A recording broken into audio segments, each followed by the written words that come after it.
Hi dear students, I am doctor Shweta. Hope you are doing well. आज की class में मैं डिस्कस करूंगा वेक्टर स्पेस के बारे में कि वेक्टर स्पेस क्या है। और एक खास बात बताना चाहूंगा, अगर आपको वेक्टर स्पेस की डेफिनेशन समझने में कहीं कभी दिक्कत रही होगी तो आज की क्लास के बाद वो कंफ्यूजन दूर हो जाएगा। ठीक है, तो सबसे पहले वेक्टर स्पेस स्टार्ट करने से पहले मैं अपने बारे में बताऊंगा। जब पहली बार मैंने वेक्टर स्पेस के बारे में बीएससी में सुना था तो सबसे पहला दिमाग में ये है कि वेक्टर स्पेस में ये वेक्टर क्या है, इसमें वेक्टर क्यों जुड़ा हुआ है। तो दिमाग में जनरली ये आता है कि वेक्टर मतलब something which is having magnitude as well as directions, right. लेकिन वेक्टर स्पेस तो मैथमेटिक्स का टर्म है, यहाँ मैथमेटिक्स में लीनियर अलजेब्रा में वेक्टर स्पेस पढ़ रहे हैं, तो फिर यहाँ फिजिक्स वाले वो मैग्नीट्यूड, ये डायरेक्शन, ये वाली कहाँ से बात आ गई। ठीक है, तो सबसे पहले मैं यही सोचा कि सबसे पहले मैं आपको वेक्टर के बारे में ही बता रहा हूँ। ठीक है, वेक्टर्स की प्रॉपर्टी के बारे में डिस्कस करेंगे और हम देखेंगे वेक्टर्स के बारे में डिस्कस करते हुए at the end what you will get, you will see the definition of vector space. तो somehow I am trying to correlate this vector, physics वाला वेक्टर, इसको अपने वेक्टर स्पेस के डेफिनेशन से। ठीक है, तो लास्ट तक बने रहिएगा, आपको काफी इंटरेस्टिंग लगेगा और इसके बाद आप कभी भी वेक्टर स्पेस की डेफिनेशंस नहीं भूलेंगे। आप बस वेक्टर को देखेंगे, वेक्टर की प्रॉपर्टीज को देखेंगे, ऑटोमेटिकली आप देखेंगे यहाँ से वेक्टर स्पेस की एक्सियम्स आपके सामने होगी। So you will never forget. और यस, देन अगर आपको पसंद आए मेरा कंटेंट तो please do like, comment and subscribe. ठीक है, तो स्टार्ट करते हैं वेक्टर स्पेस के बारे में। उसमें सबसे पहले हम डिस्कस करेंगे वेक्टर के बारे में। ठीक है, तो कुछ for a moment just forget about the vector space, just think about the vectors. Vectors के बारे में जो चीज जानते हैं वही डिस्कस करेंगे और आप देखिएगा उसके पहले आपके सामने वेक्टर स्पेस की डेफिनेशन होगी। करेक्ट, तो व्हाट इज वेक्टर। ठीक, वेक्टर के बारे में आप जानते हैं something which is having magnitude and directions. Physics में हमने क्लास 12th लेवल पे पढ़ रखा है। लेकिन वेक्टर के हम यहाँ पे मैथमेटिकल प्रॉपर्टीज या कह सकते हैं उनकी कुछ अलजेब्रा के बारे में देखेंगे। ठीक, तो चलते हैं वेक्टर के बारे में। भूल जाते हैं कुछ देर के लिए कि वेक्टर स्पेस क्या है, हम वेक्टर्स के बारे में सोचते हैं। वेक्टर्स, ये जो हमारा नोटेशन है, फेवरेट नोटेशन, ऐसे हम नोट डिनोट करते हैं ना वेक्टर को। तो वेक्टर के बारे में हम क्या बात करना चाह रहे हैं, सबसे पहले हम वेक्टर एडिशन के बारे में बात करना चाहते हैं। वेक्टर्स को कैसे जोड़ते हैं और एडिशन के रिस्पेक्ट में वेक्टर्स क्या क्या प्रॉपर्टीज या क्या क्या कंडीशंस को फॉलो करते हैं इसके बारे में सोचते हैं। ठीक है, तो एडिशन रिलेटेड प्रॉपर्टीज आप कह सकते हैं। ठीक, प्लस के रिस्पेक्ट में देखते हैं। ओके, तो सबसे पहली बात हम ये करते हैं, मान लीजिए हमारे पास दो वेक्टर है, एक है वेक्टर v और दूसरा वेक्टर है w। ठीक है, तो आपको पता है कि अगर वेक्टर v और w का ऐड करेंगे तो ये जो v प्लस w है वो भी एक वेक्टर बन जाएगा। राइट, मतलब आप हमने ज्योमेट्री में भी पढ़ा था, v वेक्टर है, इसकी अगर इसको w है तो ये आपका v प्लस w होता है। राइट, ओके, फिर यहाँ से बना देते हैं। तो यहाँ पे हमने क्या बात बताना चाहता हूँ मैं आपको कि if v is a vector, w is a vector, then sum of these two vectors is again a vector, v plus w। Vectors addition के रिस्पेक्ट में और क्या फॉलो करते हैं, आपको पता होगा कि एसोसिएटिव लॉ भी फॉलो करते हैं। मतलब अगर आपके पास एक वेक्टर v, एक है u, एक है w, then v plus u plus w is equal to v plus u plus w, associative law. ठीक है, तीसरी बात, जीरो वेक्टर के बारे में भी हमने सुना है। जीरो वेक्टर क्या करता है, जीरो वेक्टर मतलब किसी भी आप वेक्टर v पे आप ऐड करें तो ultimately you will get the same vector back, v vector. तो जीरो वेक्टर भी हमने पढ़ा है।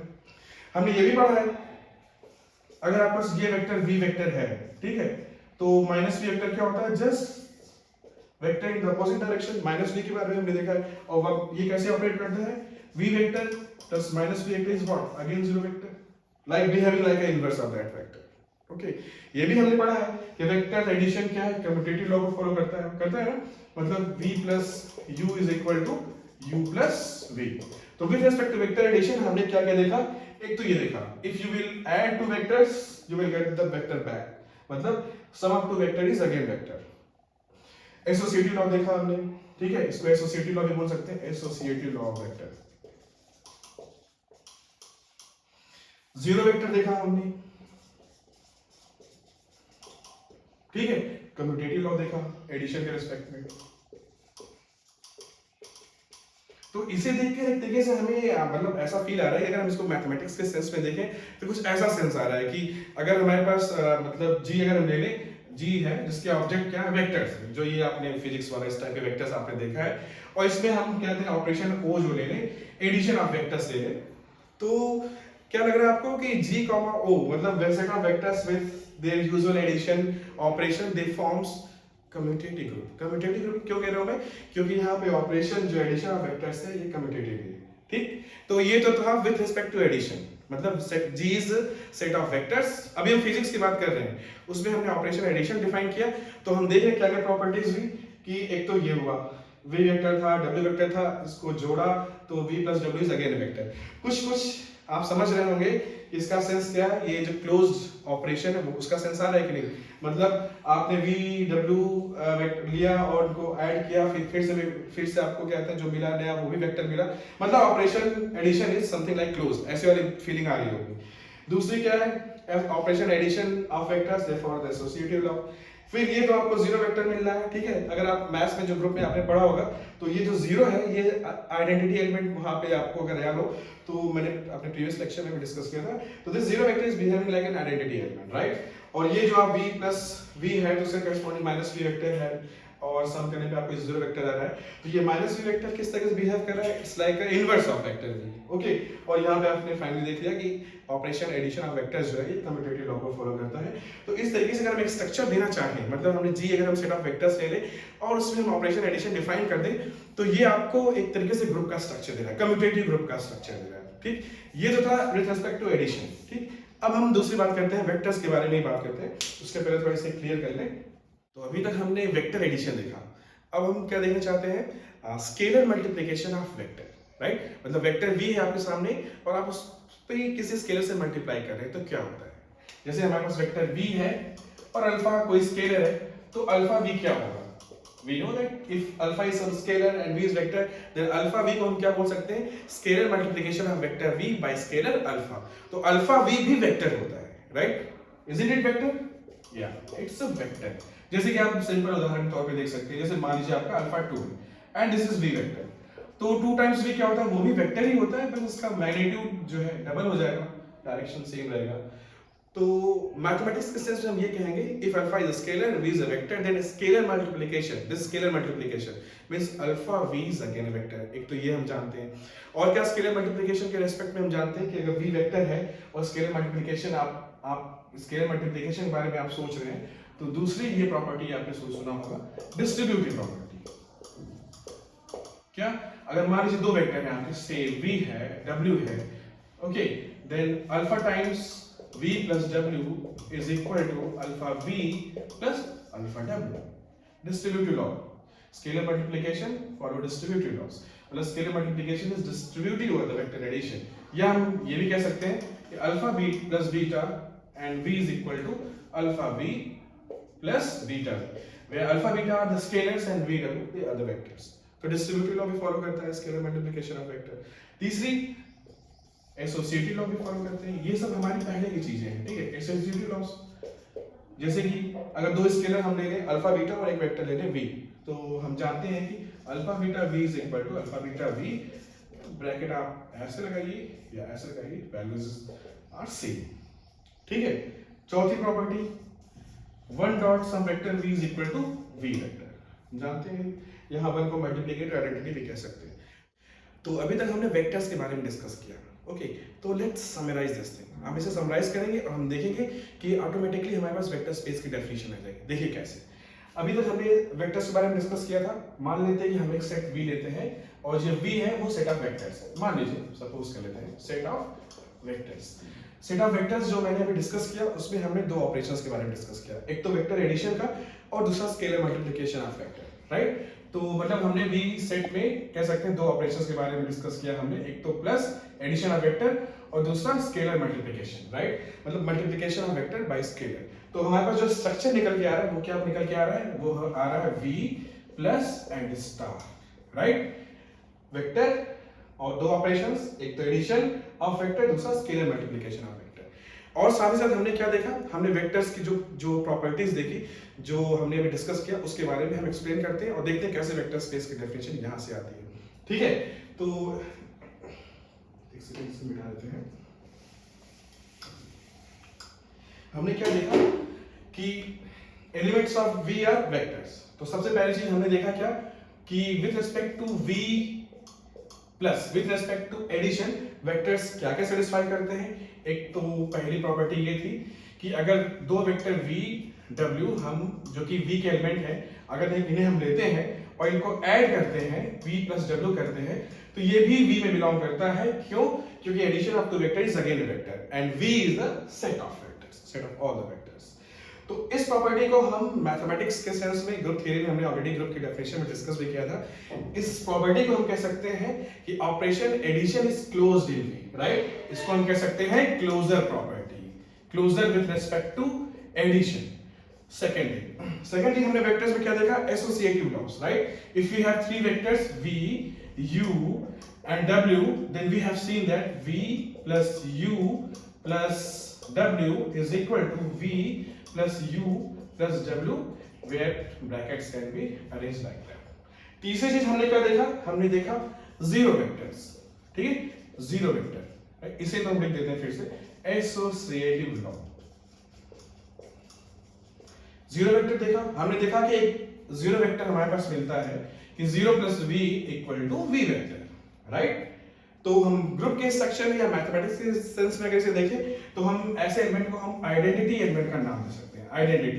क्योंकि हमने पढ़ा था ग्रुप के डेफिनेशन में भी डिस्कस किया था हमने कि ये ऐसा एलिमेंट होता है जो कि किसी भी v के ही एलिमेंट को उठा ले, e operation a is coming out to be a for every a belongs to v। तो हम कह सकते हैं कि हमारे पास आइडेंटिटी एलिमेंट भी है, ठीक है, सेट ऑफ वेक्टर्स में। चौथी चीज हमने क्या देखा? हमने देखा कि अगर v वेक्टर है हमारे पास तो हमारे पास माइनस v वेक्टर भी है, such that v vector plus minus v vector is coming out to be zero vector, ठीक है, जीरो, ठीक है। तो इसे हम कह सकते हैं कि इनवर्स एलिमेंट एग्जिस्ट कर रहा है, इनवर्स ऑफ वेक्टर्स एग्जिस्ट। तो इस प्रॉपर्टी का हम नाम क्या ले सकते हैं? इनवर्स, इनवर्स एग्जिस्ट कर रहा है। कोई भी वेक्टर उठाइए, उसका इनवर्स भी एक वेक्टर है जो कि एग्जिस्ट करता है v। इसके बाद हमने एक और प्रॉपर्टी देखी, पांचवी property with respect to addition, वो है क्या? Commutative law. मतलब आपके पास अगर दो वेक्टर्स हैं v and u, then v plus u is equal to u plus v। तो अगर हम इन्हें कंबाइन कर लें तो हम कह सकते हैं ग्रुप के डेफिनेशन के हिसाब से कि set v which is a collection of vectors with respect to vector addition forms commutative group या abelian group। तो हमें क्या मिला कि this set v with respect to operation addition forms commutative group। एक तो ये बात हमने डिस्कस की कि जो हमारा v प्लस है ये तो एबिलियन ग्रुप बन गया या कम्यूटेटिव ग्रुप बन गया, लेकिन हमने और भी कुछ डिस्कस किया था, हमने स्केलर मल्टीप्लिकेशन भी डिस्कस किया हुआ है, ठीक है। तो अब हम देखते हैं स्केलर मल्टीप्लिकेशन के रिस्पेक्ट में हमें क्या क्या प्रॉपर्टीज मिलती हैं। मतलब v प्लस के बारे में तो हमने देख लिया, अब v स्टार के बारे में भी देख लेते हैं क्या कुछ नई चीजें मिलती हैं, और इनको कंबाइन कर लेंगे तो हम देखेंगे वेक्टर स्पेस की डेफिनेशन हमारे पास आ गई। ओके, सो उसके पहले से मिटा देते हैं, नेक्स्ट चलते हैं with respect to scalar multiplication. Okay, तो अब हमारे पास v है, set of vectors, but operation scalar multiplication के रिस्पेक्ट में देखते हैं क्या क्या देखा था हमने देखा था कि अगर कोई अल्फा स्केलर है और v वेक्टर है तो अल्फा v भी एक वेक्टर हो रहा है, राइट? ये देखा था हमने। तो इसे अगर हम मैथमेटिक्स के सेंस में देखें तो बेसिकली ये क्या है? इसे हम कहते हैं कि set closure with respect to scalar multiplication. मतलब अगर हमारे पास अगर v सेट ऑफ वेक्टर्स है तो और अल्फा स्केलर है मान लीजिए, तो this follows this thing means closure with respect to scalar multiplication. मतलब किसी स्केलर से अगर वेक्टर में हम मल्टीप्लाई करते हैं तो जो रिजल्टिंग एलिमेंट आता है वो भी वेक्टर आता है, इसी को हम कह सकते हैं closure with respect to scalar multiplication. और हमने क्या क्या देखा? हमने देखा कि डिस्ट्रीब्यूटिव लॉस भी होल्ड करता है, राइट? मतलब अगर आपके पास वेक्टर है v u एंड w, ठीक, या v u से ही काम चल जाएगा हमारा, और मान लीजिए अल्फा बीटा आपके पास स्केलर्स है, then what we have alpha u plus v is equal to alpha times u vector plus alpha times v vector है। साथ ही ये भी कह सकते हैं alpha plus beta u is equal to alpha u vector plus beta times u vector. So this is called distributive laws. Next is what? Associative laws. ठीक है, vectors जो है associative laws को भी फॉलो करते हैं स्केलर मल्टीप्लिकेशन के sense में। Associative means what? Alpha beta u is equal to alpha beta u. The bracket can be arranged like this. Fourth one is what? Multiplicative identity भी कह सकते हैं या one dot u is equal to u. तो हमने क्या देखा? अगर हमने वी लेते हैं, हम अगर सेट ऑफ वेक्टर्स लेते हैं, उसमें दो ऑपरेशन हमने डिफाइन किया, एडिशन एंड स्केलर मल्टीप्लिकेशन। तो हमारे पास कितने एग्जाम्स आए देखिए। पहला तो ये आया कि set V with respect to operation addition this forms abelian group या कम्यूटेटिव ग्रुप। और with respect to scalar multiplication हमने क्या देखा कि closure with respect to scalar multiplication follows, distributive law follows, associative law follows, and then one dot u equal to u means multiplicative identity also exists। तो ये तो हमने vectors के sense में देखा। अगर हम उसे कंबाइन कर दें ये सारी प्रॉपर्टीज को और v को, स्पेशली वेक्टर्स हटाकर कोई भी नॉन यूनिटी सेट ले लें, उसमें कोई ऑपरेशन एडिशन डिफाइन कर दें, उसमें हम स्केलर मल्टीप्लिकेशन डिफाइन कर दें, और ये सारी चीजें अगर हो रही हो तो हम कहते हैं कि ये सेट v जो है with respect to operation addition and scalar multiplication form vector space। तो अगर आप देख सकते हैं कि वेक्टर स्पेस की डेफिनेशन आप चाहे तो वेक्टर्स से आप कोरिलेट कर सकते हैं, ठीक है। तो अब आपसे कोई पूछे कि वेक्टर स्पेस की डेफिनेशन बताइए, तो आप क्या कर सकते हैं, सिंपली आप वेक्टर को देखिए, वेक्टर की properties with respect to addition and scalar multiplication देखिए, इन सब को कंबाइन कीजिए आपके पास, और आपके पास वेक्टर स्पेस का स्ट्रक्चर आ गया। तो अब हमसे कोई पूछे या हम आपसे पूछें कि डिफाइन द वेक्टर स्पेस, तो आप क्या बोलेंगे, let V be a non empty set and let's we have two operation defined onto v, one is the addition, that's addition of vectors, and the one is scalar multiplication, then set v will be called vector space provided that v plus forms abelian group or commutative group, and with respect to scalar multiplication we have these things, right? Means v is closed with respect to scalar multiplication, distributive laws hold, associative law holds, and then one dot u equal to u where u belongs to v, ठीक है। तो ये structure का नाम होता है क्या, vector. तो यहाँ हमने वेक्टर स्पेस की डेफिनेशन तो देख लिया, लेकिन एक इंपॉर्टेंट फैक्ट अभी भी मिसिंग है, वो ये है कि अल्फा जो कि स्केलर है, इसके बारे में एक बहुत इंपॉर्टेंट फैक्ट ये है कि जो स्केलर अल्फा है ये फील्ड से आता है। मतलब जब भी हम वेक्टर स्पेस डिफाइन करते हैं, स्केलर मल्टीप्लिकेशन जो कि आपने देखा डिफाइन किया गया है, उसमें स्केलर्स जो अल्फा बीटा ये सब जो इन्वॉल्व है, हम क्या कहते हैं कि this scalars alpha must be coming from the field F, right. अब बात आती है कि फील्ड क्या है, तो मैं थोड़ा सा आपको बता देता हूँ फील्ड क्या होता है। कि सपोज आपके पास f नॉन एम्प्टी सेट है जिसमें हम दो बाइनरी ऑपरेशन डिफाइन कर रहे हैं, plus and multiplication, then f will be called field if f forms abelian group with respect to operation addition, and also f star means f means 0 हटा दें, f minus 0, this also forms abelian or commutative group with respect to operation multiplication। एक simple example ले सकते हैं आप, set of rational numbers, real number, set of complex number, ये सारे field हैं। क्योंकि आपको पता है जैसे हम रियल का ही ले रहे हैं, r plus is abelian group, r star मतलब r में से आप 0 हटा दे तो ये भी आपका एबिलियन ग्रुप फॉर्म करता है, कम्यूटेटिव ग्रुप फॉर्म करता है, ये फील्ड है। तो बस ये अभी अपने माइंड में ये रख लीजिए, जब भी मैं फील्ड के बारे में बात करूं या मैं रियल वेक्टर स्पेस के बारे में बात करूं, तो आप ये समझ लीजिए कि जो अल्फा आ रहा है, जो स्केलर्स आ रहे हैं, ये फील्ड्स हैं, लाइक रियल से। रियल वेक्टर स्पेस है तो alpha is coming from the field r। If मैं कह रहा हूं कि ये कॉम्प्लेक्स वेक्टर स्पेस है तो alpha is coming from the field c। तो अब मैं कंप्लीटली डिफाइन करता हूं कि वेक्टर स्पेस को पूरी तरीके से लीनियर अलजेब्रा सेंस में जब भी डिफाइन करेंगे तो कैसे बोलेंगे, let v be a non empty set, let v be non-empty set and f be a field। तो जब भी आप देखेंगे वेक्टर स्पेस डेफिनेशन लिखा होगा let v be a non-empty set over f over field f। अगर आपने f r ले लिया तो आपका जो वेक्टर स्पेस आएगा उसको हम कहेंगे रियल वेक्टर। तो फाइनली अब हम वेक्टर स्पेस की डेफिनेशन को समराइज कर सकते हैं, एक complete definition of vector space. तो वेक्टर स्पेस क्या है, late a vector space v over field f is a non-empty set equipped with two operations plus that is called as vector addition and the star which is called as scalar multiplication which satisfies the following axioms। axiom 1, ये सारे axioms किसके हैं, ये सारे axioms ये हैं जिसमें ये कहा जाता है कि vector space v with respect to operation addition forms commutative।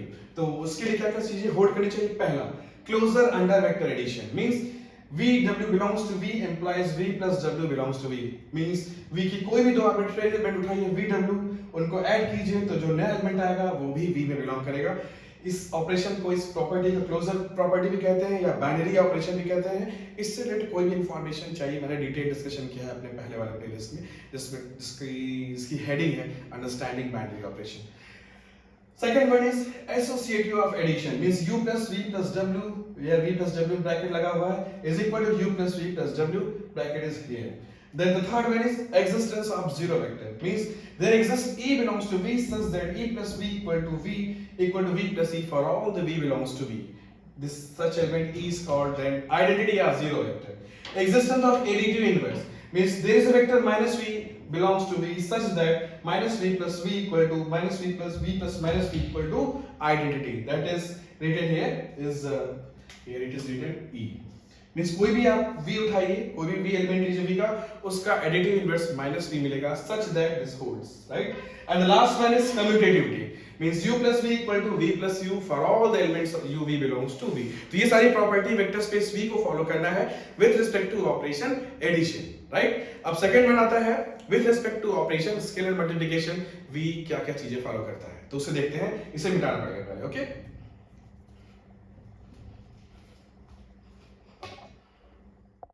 तो अभी तक हमने देखा कि vector space v with respect to operation addition forms commutative, जिसके बारे में हमने देखा, सारी डिटेल्स देखा। अब vector space v with respect to operation scalar multiplication क्या क्या करता है वो देखते हैं। तो पहली चीज क्या है, क्लोजर अंडर स्केलर मल्टीप्लिकेशन। ये बहुत important property, closure with respect to vector addition भी है, with respect to scalar multiplication भी है। मतलब v का कोई आर्बिट्रेरी एलिमेंट अगर हम v लेते हैं और अल्फा कोई एलिमेंट लेते हैं फील्ड का, तो alpha v belongs to v for all alpha belongs to v and for all v belongs to v। Second thing is distributivity of scalar multiplication means if VW are any arbitrary element of V, then alpha V plus W equal to alpha V plus alpha W. Or suppose if we are having two elements, arbitrary elements of the field, say alpha beta, then alpha plus beta V equal to alpha V plus beta V. ये तो distributive laws है, simple laws है ये. Associative laws of scalar multiplication. This is alpha beta bracket V is equal to alpha beta V bracket. यहाँ रखी या यहाँ रखी, immaterial, दोनों ही same. And then the last one is multiplicative identity. Means there exists multiplicative identity that is called 1 such that 1 dot v equal to v. तो अगर set v equipped with operation addition and scalar multiplication satisfies all these things, then we call v as a vector space over field f. Okay? तो I think आपको समझ में आया होगा यहाँ पे। अगर फिर भी कोई कंफ्यूजन होगा तो आप प्लीज जरूर पूछेगा। अगर आपको एक प्रॉपर नोट्स भी चाहिए तो आप मुझसे मेल करके मुझसे मांग भी सकते हैं, मैं आपको प्रोवाइड करा दूंगा।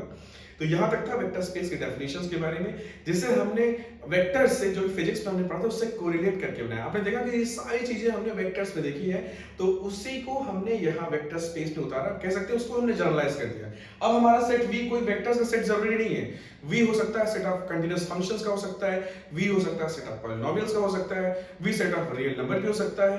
तो बस हम इन V के एलिमेंट को बोल सकते हैं कि they are the vectors, but इसे ये नहीं समझेंगे कि भी ये वो वेक्टर्स हैं जिनका मैग्नीट्यूड और डायरेक्शन है। क्योंकि यहाँ पे V ऐसा नहीं कि सिर्फ V वेक्टर है लाइक फोर्स वेक्टर, ऐसा नहीं है। V इज अ सेट, ठीक है? सेट ऑफ पॉलिनोमियल हो सकता है, सेट ऑफ फंक्शन हो सकता है, set of multiple set of matrices हो सकता है। तो ऐसा उससे कंफ्यूज नहीं होंगे, बस कह सकते हैं कि वहां से हमने उस चीज को यहाँ पे जनरलाइज करके एक मैथमेटिकल स्ट्रक्चर बना दिया जिसे हम कहेंगे वेक्टर स्पेस। और कुछ एग्जांपल्स में आपके नेक्स्ट लेक्चर में काफी अच्छे एग्जांपल्स लेके आऊंगा, लेकिन अभी के लिए एक एग्जांपल लेते हैं जहां पे हम देखेंगे कि R, जैसे V हम लेंगे R, मतलब सेट लेंगे V R एंड फील्ड लेंगे एक बार रियल और एक बार लेंगे कॉम्प्लेक्स। तो आप देखिएगा कि ये स्केलर मल्टीप्लिकेशन वाली चीज कितनी इंपॉर्टेंट है कि R ओवर R, मतलब अगर वेक्टर V R है और फील्ड R है तो R over R will be vector space, मतलब set R forms vector space. लेकिन वही फील्ड अगर हम C कर देते हैं, सेट ऑफ कॉम्प्लेक्स नंबर से कर देते हैं, तो R over C will not form vector space. देखते हैं कैसे।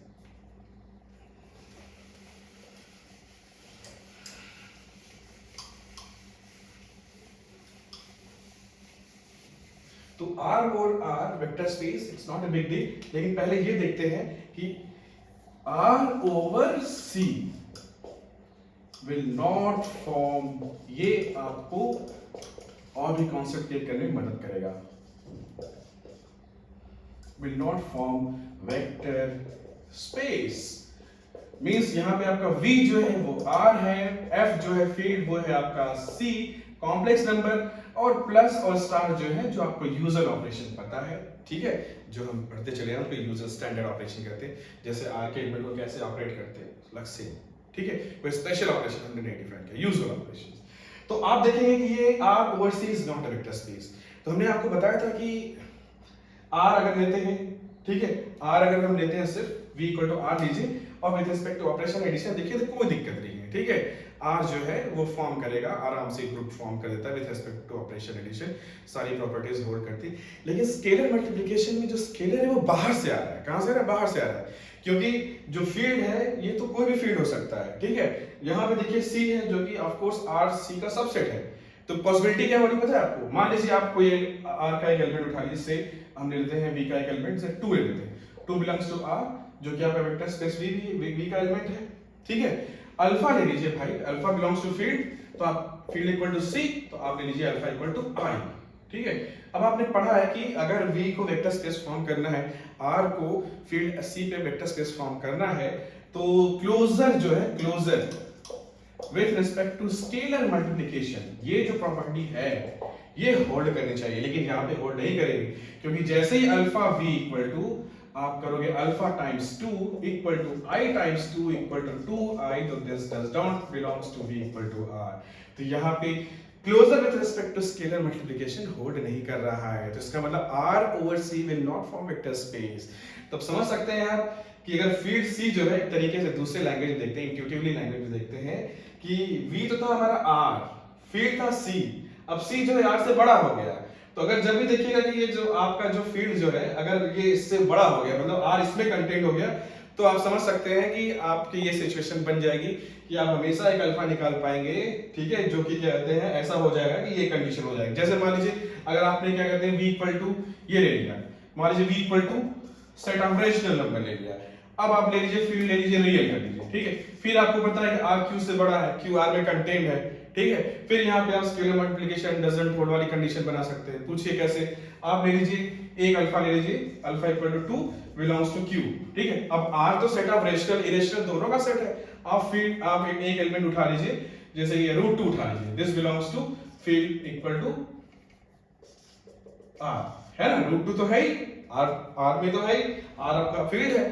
अब आप करेंगे जब अल्फा टाइम्स कहते हैं 2 करेंगे, ठीक है, तो क्या होगा, √2 टाइम्स 2 हो जाएगा, this doesn't belongs to v equal to q, तो फिर से प्रॉब्लम आ गई। इसका मतलब हम कह सकते हैं कि q over r is not a vector space. यहां भी वही चीज हो रही है, क्या हो रही है, फील्ड जो है अपने v से बड़ा हो गया, f v से बड़ा हो गया, तो हमेशा आपके पास ऐसी पॉसिबिलिटी, ऐसे अल्फा मिल जाएंगे जो कि स्केलर मल्टीप्लिकेशन वाली जो थिंग है इसको प्रॉब्लम क्रिएट करेंगे। तो और एग्जांपल्स हम लेंगे, यहाँ पे बस हम आपको ये बताने की कोशिश कर रहे हैं कि ये सब कुछ यूजुअल नहीं है कि आप सोचो कि स्केलर मल्टीप्लिकेशन तो हमेशा होल्ड करेगा, बाइनरी हो गई, ऐसा नहीं है। देखिए R over C is not a vector space, क्योंकि R C का सबसेट है, तो सबसेट है तो मतलब कुछ एलिमेंट है C में जो R में नहीं है, तो वही एलिमेंट उठा लिया अल्फा के रूप में, जैसे I उठा लिया, I R में है नहीं, अब R का एक एलिमेंट उठा लिया 2 और फील्ड से एक एलिमेंट उठा लिया I जो कि R में नहीं है, जैसे इनका प्रोडक्ट किया 2 टाइम्स I किया, अब 2 टाइम्स I को तो V में होना चाहिए, बट यहाँ पे V में है ही नहीं, क्योंकि क्या कहते हैं, आपको पता है कि R में I के एलिमेंट तो हो नहीं सकते। यहाँ से हम कह सकते हैं R over C is not vector space,